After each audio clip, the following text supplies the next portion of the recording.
ಮನ್ವಂತರ ಟಿವಿಯ ಪ್ರೇಕ್ಷಕರಿಗೆ ನಮಸ್ಕಾರ. ನಾನು ಇವತ್ತು ಹೊಸಪೇಟೆಯಲ್ಲಿದ್ದೀನಿ. ಪುನೀತ್ ರಾಜ್ಕುಮಾರ್ ಅವರ ಈ ಒಂದು ದೇವಸ್ಥಾನದಲ್ಲಿ ನಾನಿದ್ದೀನಿ. ಈ ಪುನೀತ್ ರಾಜ್ಕುಮಾರ್ ಸರ್ಕಲ್ನ ನಮ್ಮ ಹೊಸಪೇಟೆ ಜನತೆ ದೇವಸ್ಥಾನ ಅಂತಲೇ ತಿಳ್ಕೊಂಡಿದ್ದಾರೆ. ಇವತ್ತು ನಮ್ಮ ಹೊಸಪೇಟೆಯಲ್ಲಿ ಪುನೀತ್ ರಾಜ್ಕುಮಾರ್ ಅವರ ಮಾಲಾಧಾರಣ ಕಾರ್ಯಕ್ರಮ ನಡೀತಾ ಇದೆ. ಮಾರ್ಚ್ 1ನೇ ತಾರೀಕು ಹಮ್ಮಿಕೊಳ್ಳಲಾಗಿತ್ತು. ಈ ಮೂಲಕ ತಿಳಿಸಿದಂಗೆ ಮಾರ್ಚ್ 1ನೇ ತಾರೀಕು ಇದನ್ನು ಹಮ್ಮಿಕೊಂಡಿದ್ದಾರೆ. ಇಲ್ಲಿ ಪುನೀತ್ ರಾಜ್ಕುಮಾರ್ ಅವರ ಫ್ಯಾನ್ಸ್ ಕರ್ನಾಟಕದಿಂದ ಬಂದಿದ್ದಾರೆ, ಇವರು ಬೆಂಗಳೂರಿಂದ ಬಂದಿದ್ದಾರೆ, ರಾಮ್ ಅಂತ ಬಂದಿದ್ದಾರೆ, ನಮ್ಮ ಜೊತೆ ಇದ್ದಾರೆ. ಅವ್ರನ್ನ ಮಾತಾಡ್ಸೋಣ ಪ್ರೇಕ್ಷಕರ ಇವಾಗ. ಸೊ ಇದು ಮನ್ವಂತರ ಟಿವಿಯ ವಿಶೇಷ ಕಾರ್ಯಕ್ರಮ. ಪುನೀತ್ ರಾಜ್ಕುಮಾರ್ ಅವರ ಮಾಲಾಧಾರಣೆ ಮಾಡ್ತಾ ಇದ್ದಾರೆ. ನಾನು ಹೊಸಪೇಟೆಯಲ್ಲಿದ್ದೀನಿ, ನನ್ನ ಜೊತೆ ರಾಮ್ ಇದ್ದಾರೆ. ರಾಮ್ ಅವರೇ, ಈಗ ತಾವು ಬೆಂಗಳೂರಿಂದ ಬಂದಿದ್ದೀರಾ, ತಮ್ಮ ಪರಿಚಯ ಮಾಡಿಕೊಡಿ. ಏನು ಅನಿಸುತ್ತೆ ಈ ಪುನೀತ್ ರಾಜ್ಕುಮಾರ್ ಮಾಲೆ ಬಗ್ಗೆ ತಿಳಿಸಿಕೊಡಿ. ಮೊದಲನೇದಾಗಿ ನನ್ನ ಹೆಸರು ರಾಮ್ ಅಂತ, ನಾನು ಬೆಂಗಳೂರಿಂದ ಬಂದಿದ್ದೀನಿ. ಡ್ಯಾನ್ಸ್ ಮಾಸ್ಟರ್ ನಾನು. ನಮಗೆ ಅಪ್ಪು ಸರ್ರೇ ನಮಗೆ ಮಾರ್ಗದರ್ಶನ. ಪ್ರತಿಯೊಂದಕ್ಕೂ ನಾವು ಮಾಡೋ ಕೆಲಸದಲ್ಲಾಗಿರ್ಬೋದು, ಪ್ರತಿಯೊಂದಲ್ಲೂ ನಮ್ಗೆ ಅವರೇ ದೇವರು. ನಾವು ಅವರನ್ನು ದೇವರನ್ನಾಗಿ ಪೂಜಿಸ್ತೀವಿ. ಈಗ ನಾವು ಮಾಲೆ ಹಾಕಿದ ಉದ್ದೇಶ ಏನಂತಂದರೆ, ಅಪ್ಪು ಸರು ತುಂಬ ಸಹಾಯ ಮಾಡಿದ್ದಾರೆ. ಎಷ್ಟೋ ಲಕ್ಷಾಂತರ ಜನ, ಕೋಟ್ಯಾಂತರ ಜನ ಅಪ್ಪು ಸರಿಂದ ಅನ್ನ ತಿಂದಿದ್ದಾರೆ, ಊಟ ಮಾಡಿದ್ದಾರೆ. ಪ್ರತಿಯೊಬ್ಬರು ಅದರಿಂದ ಸಹಾಯ ಮಾಡ್ಕೊಂಡು ಅದರಿಂದ ಹೆಲ್ಪ್ ಮಾಡ್ಕೊಂಡಿದ್ದಾರೆ. ಸೊ ನಾವು ಮಾಲೆ ಹಾಕಿರೋ ಉದ್ದೇಶ ಏನಂತಂದರೆ, ನಾವು ಇದರಲ್ಲಿ ಹಿರ್ಮುಡಿ ಥರ ನಾವು ಒಂದು ದಿನಸಿ ಎಲ್ಲ ತೊಗೊತೀವಿ. ದಿನಸಿ ಎಲ್ಲ ತೊಗೊಂಡು ಸಮಾಧಿ ಹತ್ರ ಹೋಗ್ಬಿಟ್ಟು ಅದನ್ನು ಸಮಾಧಿ ಹತ್ರಲ್ಲಿ ಪುಣ್ಯ ಸ್ಥಳ ಅಂತ ಕರೀರಿ. ಪುನೀತ್ ರಾಜ್ಕುಮಾರ್ ಪುಣ್ಯ ಸ್ಥಳ ಅಂತ ಕರೀರಿ. ಅಪ್ಪು ಬಾಸ್ ಅವರ ಪುಣ್ಯ ಸ್ಥಳದಲ್ಲಿ ನಾವು ಎಲ್ಲ ದಿನಸಿಗಳನ್ನು ಅಲ್ಲಿ ಕೊಟ್ಟು, ದೊಡ್ಡ ಮನೆ ಕುಟುಂಬದವರು ಸಹ ಇದಕ್ಕೆ ಸ್ವಲ್ಪ ಸಹಾಯ ಮಾಡಿ, ಅವರು ಕೂಡ ಇದರಲ್ಲಿ ನಮ್ಮ ಜೊತೆ ಬೆಂಬಲವಾಗಿ ಬಂದು ನಿಂತ್ಕೊಂಡು, ಸೊ ಯಾರ್ಯಾರು ಅನಾಥ ಮಕ್ಕಳಿದ್ದಾರೆ, ಪ್ರತಿಯೊಬ್ಬರು ಯಾರ್ಯಾರಿದ್ದಾರೆ, ಇದ್ರ ಮುಖಾಂತರನೂ ಸ್ವಲ್ಪ ಜನ ಎಲ್ಲರಿಗೂ ಒಳ್ಳೆಯದಾಗಲಿ, ಒಂದೊಂದು ಕಾಳು ಸಹ ಪ್ರತಿಯೊಬ್ಬರಿಗೂ ಅನ್ನ ಇಲ್ಲದೆ ಇರೋರಿಗೂ ಅನ್ನ ಸಿಗಲಿ ಅನ್ನೋದು ಉದ್ದೇಶ ನಮ್ಮದು. ಸೊ ಈಗ ಪುನೀತ್ ರಾಜ್ಕುಮಾರ್ ಮಾಲೆಯನ್ನು ಈಗ ಡಾಲರ್ ಆಗಿ ಮಾಡಿದ್ದಾರೆ, ಮಾಲೆ ಥರ ಡಾಲರ್ ಮಾಡಿದ್ದಾರೆ. ಇದೊಂದು ದೇವ್ರ ಥರ ನೋಡ್ತಾ ಇರೋದು ನಿಮಗೇನು ಅನಿಸಿದೆ? ಅದು ತುಂಬ ಅಂದರೆ ತುಂಬ ಖುಷಿಯಾಗುತ್ತೆ. ಯಾಕಂದರೆ ನಾವು ಶಬರಿಮಲೆ ಮಾಲೆ ಹಾಕ್ತಾ ಇರ್ತೀವಿ. ಇದು ಮೊದಲನೇ ಸಾರಿ ಇತಿಹಾಸ. ಇದು ಅಪ್ಪು ಮಾಲೆ ಅನ್ನೋದು, ಅಪ್ಪು ಬಾಸ್ ಬಗ್ಗೆ ಒಂದು ಮಾಲೆ ಹಾಕಿರೋದು ಅಂದರೆ ಇದು ಇತಿಹಾಸ ಸೃಷ್ಟಿ ಮಾಡುತ್ತೆ. ಸೊ ನಮಗೆಲ್ಲ ತುಂಬ ಖುಷಿ. ನಾವೆಲ್ಲ ಚಿರಋಣಿ ಅಪ್ಪು ಸರ್. ತುಂಬ ಧನ್ಯವಾದಗಳು. ತಾವು ಬೆಂಗಳೂರಿಂದ ಬಂದ್ರಿ, ಸಾಕಷ್ಟು ತಮ್ಮ ಅನುಭವನ ಹಂಚ್ಕೊಂಡ್ರಿ. ತಮ್ಮ ಭಕ್ತಿ ಹೀಗೆ ಇರಲಿ, ಮುಂದಿನ ದಿನಗಳಲ್ಲಿ ಇನ್ನೂ ತಮ್ಮ ಎಲ್ಲ ಕೆಲಸಗಳು ಯಶಸ್ಸಾಗಲಿ ಅಂತ ತಮಗೆಲ್ಲ ಒಳ್ಳೆಯದನ್ನು ಬಯಸ್ತಾ ನಮಸ್ಕಾರ. ಈ ಕಾರ್ಯಕ್ರಮ ಮುಗಿಸ್ತೇನೆ. ನಮಸ್ಕಾರ.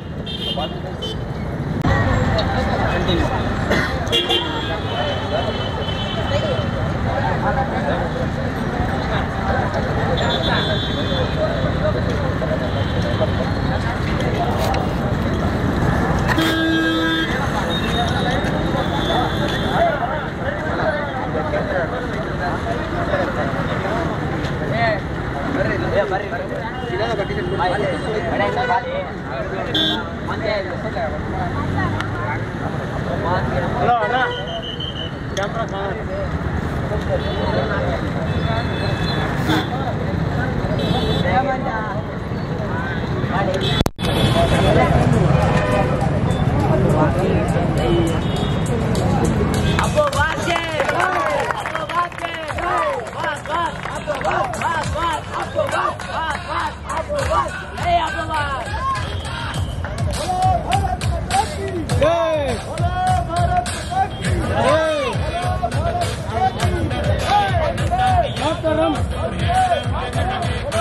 ಅಭಿಮಾನಿಗಳೇ, ನಮ್ಮನೆ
ಬೈಟ್ ಸರ್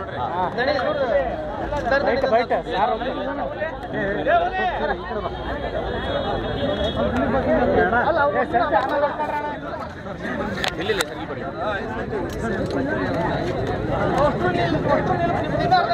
ಸ್ವಲ್ಪ ಮುಂದೆ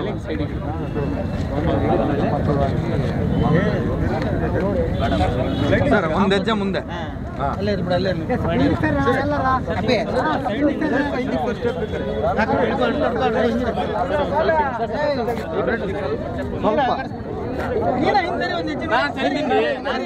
ಸಮಸ್ಯೆ ಇಲ್ಲ ಅಲ್ಲಿ ಈಗ ಕ್ಯಾಮ್ರಾ ಕನೆಕ್ಟ್ ಬರಬೇಕಲ್ಲ ಸರ್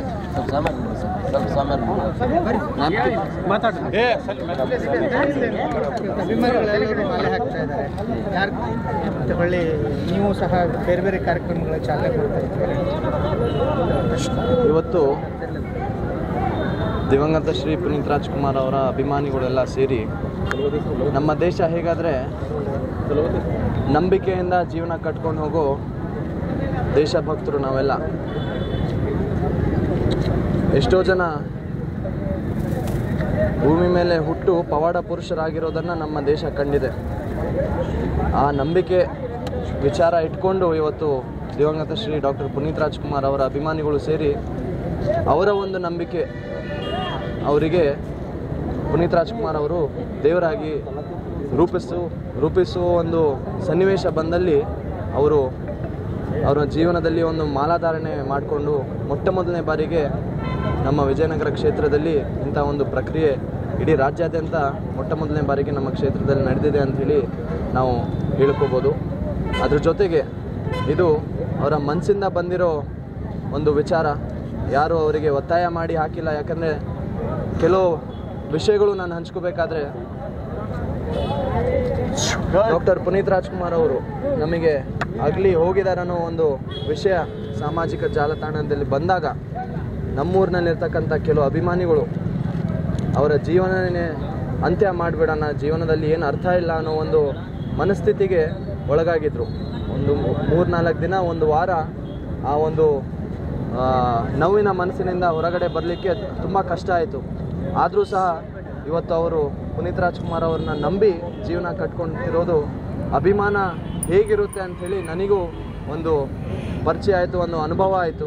ಅದ್ರ ಜೊತೆಗೆ ಇವತ್ತು ಕೆಲವು ಯುವಕರು ಸೇರಿ ನನ್ನ ಮೇಲಿರ್ತಕ್ಕಂಥ ಒಂದು ಗೌರವ, ಪ್ರೀತಿ ಮತ್ತು ವಿಶ್ವಾಸದ ಮೇಲೆ ಅವರು ಒಂದು ಸಂಘಟನೆಯನ್ನು ಕಟ್ಕೊಂಡು ಸಾಮಾಜಿಕವಾಗಿ ಒಳ್ಳೆಯ ಕೆಲಸಗಳನ್ನು ಮಾಡ್ಕೊಂಡು ಹೋಗೋ ಒಂದು ಉದ್ದೇಶ ಇಟ್ಕೊಂಡು ಒಂದು ಸಂಘಟನೆಯನ್ನು ಮಾಡಿದ್ದಾರೆ. ಅದು ನನಗೆ ಹೊಸ ವಿಚಾರ, ನನಗೆ ಗೊತ್ತಿದ್ದಿಲ್ಲ ಇವತ್ತು ಅವರು ಮಾಡ್ತಾರೆ ಅಂಥೇಳಿ. ನನಗೆ ಒಂದು ಸಂಘಟನೆ ಕಟ್ತಿದ್ದಾರೆ ಅಂಥೇಳಿ ಗೊತ್ತಿತ್ತು, ಆದರೆ ಉದ್ಘಾಟನೆ ಕಾರ್ಯಕ್ರಮ ಇವತ್ತು ಇಟ್ಕೊತಾರೆ ಅಂಥೇಳಿ ಗೊತ್ತಿದ್ದಿಲ್ಲ. ಸೊ ಹಾಗಾಗಿ ಆ ವಿಶೇಷತೆಯಿಂದ ಇವತ್ತು ಅದ್ರ ಜೊತೆಗೆ ಇನ್ನು ನಗರ ಪ್ರದೇಶದಲ್ಲಿ ಬೇಸಿಗೆಯ ಬಿಸಿಲು ಜನರಿಗೆ ತ್ರಾಸ ಆಗಬಾರ್ದು ಅನ್ನೋ ಉದ್ದೇಶದಿಂದ ಒಂದು ಸಣ್ಣ ಪ್ರಯತ್ನ, ಕುಡಿಯೋ ನೀರಿಂದ ಒಂದು ವ್ಯವಸ್ಥೆ ನಿರಂತರವಾಗಿ ಬೇಸಿಗೆ ಕಾಲದಲ್ಲಿ ನಡೀಲಿ ಅನ್ನೋ ಒಂದು ಉದ್ದೇಶದಿಂದ ಕುಡಿಯೋ ನೀರಿನ ಘಟಕಗಳು ಅಲ್ಲಲ್ಲಿ ಸ್ಥಾಪನೆ ಆಗ್ತಿದ್ದಾವೆ.